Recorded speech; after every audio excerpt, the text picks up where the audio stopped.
শিশুদের সংক্রমণ রোগ প্রতিরোধে বড় পরিসরে উদ্যোগ নিয়েছে রংপুর সিটি কর্পোরেশন।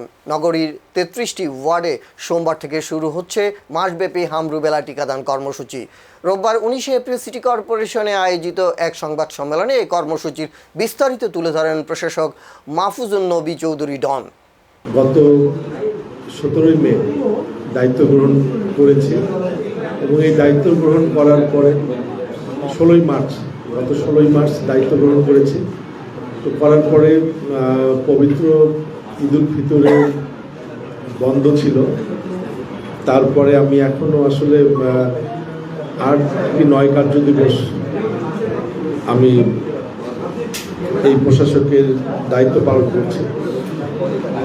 তো আপনার এখানে বিগত সময়ে যে আমাদের যে বিভিন্ন টিকা দান সংক্রান্ত যে ক্যাম্পেইনগুলো হয়েছে, আমি প্রশাসক হিসেবে যোগদান করার পরে এটি প্রথম কোনো ক্যাম্পেইন।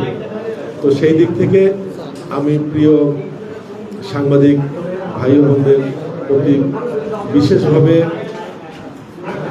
অনুরোধ করব যে এই ক্যাম্পেইনটি যেন আপনাদের একটি দায়িত্বশীল এবং আন্তরিক প্রচার লিখনির মাধ্যমে যেন সফলতা আমরা পেতে পারি, সেই জন্য আপনারা আমাদেরকে প্রয়োজনীয় সহযোগিতা করবেন। আপনারা ইতিমধ্যে হয়তো অবগত হয়েছেন যে রংপুর সিটি কর্পোরেশনের পর্যায়ে জাতীয় হাম রুবেলা জরুরি টিকাদান ক্যাম্পেইন ২০ এপ্রিল ২০২৬ খ্রিস্টাব্দ হতে ২০ মে ২০২৬ খ্রিস্টাব্দ পর্যন্ত অনুষ্ঠিত হবে। প্রিয় সাংবাদিকবৃন্দ, রংপুর সিটি কর্পোরেশনের পর্যায়ে হাম রুবেলার টিকাদান ক্যাম্পেইন আগামী ২০ এপ্রিল ২০২৬ হতে ২০ মে ২০২৬ তারিখ পর্যন্ত ৬ মাস থেকে ৫৯ মাস বয়সী সকল শিশুকে ১ ডোজ হাম রুবেলা ভ্যাকসিন প্রদান করা হবে।